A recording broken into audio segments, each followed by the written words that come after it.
ఈ ఫేక్ న్యూస్లో భాగంగానే ఒక న్యూస్ ఏం సర్క్యులేట్ అవుతుందంటే సార్, పాకిస్తాన్ ఈసారి చాలా ప్రిపేర్డ్ ఉందని, ఇండియా దగ్గర అంత ప్రిపరేషన్ లేదు, అంత అమ్యునిషన్ లేదు మన దగ్గర, సో మనం పాకిస్తాన్ని డీప్ పెనెట్రేషన్ చేసి కొట్టడం అనేది ఆర్మ్డ్ ఫోర్సెస్కి పాసిబుల్ కాదు అని చెప్పి అంటున్నారు.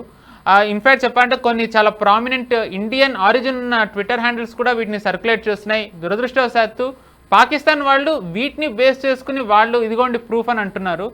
దీంట్లో నిజాలు ఎంత ఉన్నాయి సార్? నిజంగా వాళ్ళు అంటున్నట్టుగా ఇండియా డీప్ పెనెట్రేషన్ చేసి కొట్టేంత సామర్థ్యం లేదా? అండ్ వాళ్ళు నిజంగా చెప్తున్నట్టు పాకిస్తాన్ డిఫెన్స్ సిస్టమ్ కానివ్వండి, వాళ్ళ మిసైల్ సిస్టమ్ నిజంగా అంత బలంగా ఉంది అనుకోవచ్చా సార్? మనకు చూస్తే కనుక ప్రామినెంట్ గా అజయ్ శుక్లా కావచ్చు, లేదా మనకు ప్రవీణ్ సాహ్ని కావచ్చు, ఇటువంటి వాళ్ళకు ఎక్స్పర్ట్స్ అని చెప్పుకునేటువంటి వాళ్ళు దీని మీద ఒక విధమైనటువంటి భారతదేశానికి వ్యతిరేకమైనటువంటి అనాలిసిస్ వాళ్ళు ఇచ్చారు. చైనా ఇంట్రెస్ట్ అవుతుంది, చైనా కనుక పాకిస్తాన్ సమర్థనకు వస్తే భారతదేశం తట్టుకోలేదు, మనకు అన్ని ఆప్షన్స్ లేవు, నేవీ మనం ఏం చేయలేము, ఎందుకంటే వాళ్ళ దగ్గర చాలా అద్భుతమైన మిసైల్స్ ఉన్నాయి, అవి కనుక కొట్టారంటే కనుక మన ఎయిర్ క్రాఫ్ట్ క్యారియర్లు కూడా నాశనం అయిపోయిన ప్రమాదం ఉంది, కాబట్టి మనం ఆ రిస్క్ తీసుకోలేము, కాబట్టి నేవీకి సంబంధించి మన దగ్గర ఆప్షన్స్ లేవు. అలాగే ఎయిర్ ఫోర్స్ కు సంబంధించి already PL-15 missiles China Pakistan కి ఇచ్చింది, కాబట్టి అది రమారమి 200 కిలోమీటర్ల పైన కొట్టగలవు. అవి మన దగ్గర ఉన్నవన్నీ కూడాను మనకు ఏవైతే భారతదేశంలో తయారైనవి కావచ్చు, లేదా మనం యూరోప్ నుంచి ఇంపోర్ట్ చేసుకున్నవి కావచ్చు, బియాండ్ విజువల్ రేంజ్ మిసైల్స్ ఏవైతే ఉన్నాయో ఇవి 180-200 కిలోమీటర్లు దాటి కొట్టలేవు, మనకంత క్షమత లేదు, కాబట్టి వాళ్ళ దగ్గర ఇంకా సుపీరియర్ ఎయిర్ పవర్ ఉంది, కాబట్టి మనం తట్టుకోలేము. కాబట్టి ఎయిర్ ఫోర్స్ కూడా ఆప్షన్స్ లేవు. చేస్తే చూస్తే ఏదైనా ఆర్మీ ఏదైనా చేయొచ్చు, చిన్న ఇన్కర్షన్స్ లాంటివి ఏమైనా చేయొచ్చేమో కానీ అంతకు మించి ఏమీ చేయలేరు. వాళ్ళ దగ్గర న్యూక్లియర్ డాక్టరీన్ చాలా పకడ్బందీగా ఉంది, వాళ్ళ మొత్తం వెపనరీ అంతా కూడా భారతదేశం మీద ఫోకస్ పెట్టారు. కాబట్టి యుద్ధం అంటూ జరగదు, కానీ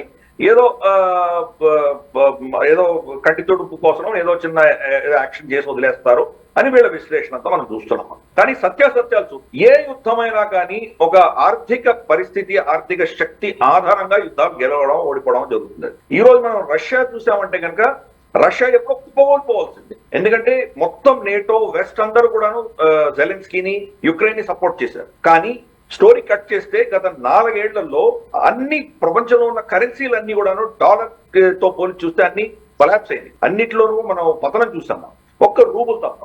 రూబుల్ ఈ రోజు డాలర్ వ్యతిరేకంగా చాలా స్ట్రాంగ్ గా నిలబడినటువంటి ఏకైక కరెన్సీ. వాళ్ళకు ఉన్నటువంటి ఆర్థిక శక్తితోటి వాళ్ళు ఇచ్చేటువంటి వనరులు, ఆయిల్, గ్యాస్, పెస్టిసైడ్స్ కి సంబంధించినటువంటి యూరియా లాంటి కెమికల్స్ కావచ్చు, డైమండ్స్ కావచ్చు, అస్త్రాలు మన లాంటి దేశాలకు వాళ్ళు వెపన్స్ అమ్మడం కావచ్చు, వాళ్ళ ఎకానమీ వాళ్ళకి సస్టైన్ చేసింది. కాబట్టి 4 ఏళ్ళైన వాళ్ళు యుద్ధానికి సస్టైన్ చేయగలుగుతుంది. లేకపోతే ఎప్పుడో దాసోహం అనేటువంటి పరిస్థితి వచ్చిండేది వాళ్ళకి. పాకిస్తాన్ పరిస్థితి చూద్దాం. పాకిస్తాన్ దగ్గర ఈ రోజు $15 బిలియన్ మాత్రమే ఫారెక్స్ రిజర్వ్స్ ఉన్నాయి వాళ్ళ దగ్గర. $15 బిలియన్ కూడా $10 బిలియన్ వాళ్ళు ముట్టడానికి వీళ్ళు, ఎందుకంటే ఇవి డిపాజిట్ లాగా UAE తర్వాత సౌదీ అరేబియా ఇచ్చాయి. మిగిలిన $5 బిలియన్ వాళ్ళ మొత్తం వాళ్ళ ఫారెక్స్ రిక్వైర్మెంట్స్ నార్మల్ గా యుద్ధం లేని పరిస్థితుల్లో చూస్తే రమారమి వాళ్లకు వారానికి ఒక $1 బిలియన్, $1 to $1.2 బిలియన్ వాళ్ళకి అవసరం ఉంది. మనకు చమురు కొనుక్కోవడానికి, ఆయిల్ కొనుక్కోవడానికి కావచ్చు, ఇతరత్ర ఇంపోర్ట్స్ కావచ్చు, దేనికైనా కానీ $1 to $1.2, $1.3 బిలియన్ వారానికి వాళ్ళ అవసరం ఉంది. అంటే తిప్పి కొడితే వీళ్ళకి 3 నుంచి 4 వారాలు దాటి వీళ్ళ దగ్గర పైసలు లేవు. ఈవెన్ సౌదీ అరేబియా, UAE పైసలు $10 బిలియన్ కూడా వీళ్ళు వాడుకుందాం అనుకున్నా కానీ కూడా నార్మల్ గా యుద్ధం లేని పరిస్థితుల్లో అయితే మీకు బహుశా అది 2 నెలలు 3 నెలల దాకా అది పనికొచ్చేదేమో. కానీ యుద్ధం వచ్చేసరికి మీ రిక్వైర్మెంట్స్ 3 రెట్లు 4 రెట్లు పెరుగుతాయి. కాబట్టి వారానికి కనీసం అంటే $3 నుంచి $4 బిలియన్ వాళ్ళు యుద్ధం చేయడానికి వాళ్ళకి అవసరం ఉంటుంది. ఎందుకంటే మీరు ట్యాంకులు కానీ, మీ మిసైల్స్ కానీ, మీ ఆపరేషన్స్ కానీ, మీ ఫీల్డ్ మూవ్మెంట్స్ కానీ, మీ ఎయిర్ క్రాఫ్ట్స్ టెస్టింగ్ కానీ వీటన్నిటికీ ఖర్చు అవుతుంది. దానికి ఫారెక్స్ రిజర్వ్స్ కావాలి వాళ్ళకి. కాబట్టి అది వాళ్ళ దగ్గర లేదు ఈరోజు. కాబట్టి వాళ్ళు ఒకవేళ యుద్ధంలో దిగితే కూడా 2-3 వారాల కంటే వాళ్ళు నిలబడలేనటువంటి పరిస్థితి. న్యూక్లియర్ బాంబులు ఉండొచ్చు, వాళ్ళ దగ్గర అత్యాధునికమైన అస్త్రాలు ఉండొచ్చు, కానీ వాళ్ళు తట్టుకోలేనటువంటి పరిస్థితి ఈరోజు పాకిస్తాన్ ఉంది. కాబట్టి యుద్ధం ఎంతకాలం కొనసాగుతుందో, పొడిగిస్తామో అంత వాళ్ళకి పాకిస్తాన్ ప్రమాదం. మొదటి కొన్ని రోజుల్లోనో, కొన్ని గంటల్లోనో, ఒక వారం రోజుల్లోనో వాళ్ళు బహుశా మనకు కొన్ని దెబ్బలు తగిలేలాగా వాళ్ళు కొంత యాక్షన్స్ తీసుకోవచ్చు. మనకు కొంత నష్టం వచ్చినా ఆశ్చర్యపడవలసిన అవసరం లేదు. ఎందుకంటే వాళ్ళకు ఉన్న అస్త్రశస్త్రాలు చాలా లిమిటెడ్. వాటిని వాళ్ళు ఎంత సుపీరియర్ ఉన్నా కానీ వాళ్ళు ప్రయోగించిన తర్వాత వాళ్ళ దగ్గర అయిపోతుంది. అయిపోయిన తర్వాత వాళ్ళు నిజంగా ఒక దీర్ఘకాలం యుద్ధం చేసేటువంటి క్షమత వాళ్ళ దగ్గర లేదు. అప్పుడు వాళ్ళు న్యూక్లియర్ వెపన్ వాడేటువంటి ప్రయత్నం చేస్తారు. న్యూక్లియర్ వెపన్ వాడితే కనుక వాళ్ళ సైన్యానికి సంబంధించిన ఎవరైతే లీడర్స్ ఉన్నారో, రిటైర్డ్ వాళ్ళు కావచ్చు, ఇప్పుడున్నటువంటి వాళ్ళు కావచ్చు, ఆ దేశాల్లో అంతా కూడా పెద్ద పెద్ద కాలనీలు, పెద్ద పెద్ద ఫామ్ హౌస్లు, పెద్ద పెద్ద ఫీల్డ్స్ అని పెట్టుకొని కూర్చున్నారే, అవి టార్గెట్ అవుతాయి. కాబట్టి ఒక్కసారి వాళ్ళు మన మీద చిన్న ఈవెన్ టాక్టికల్ న్యూక్లియర్ అటాక్ చేసినా కానీ కూడా ప్రపంచం ఊరుకోదు, ప్లస్ మన రిటాలియేషన్ చాలా భీభత్సంగా ఉంటుంది. కాబట్టి అంత ధైర్యం పాకిస్తాన్ సైన్యం చెయ్యదు. అదొక పెద్ద కరప్ట్ ఆర్మీ, ఒక బిజినెస్ చేయగలిగిన దానికి పనికి వస్తుంది, కానీ నిజంగా భారతదేశంతో యుద్ధం చేసేటువంటి క్షమత లేదు. కానీ ఇనీషియల్ గా వాళ్ళ దగ్గర అస్త్రాలు ఉన్నాయి. చైనా కొన్ని ఆధునికమైనటువంటి అస్త్రాలు ఇచ్చింది, టర్కీ ఇస్తోంది.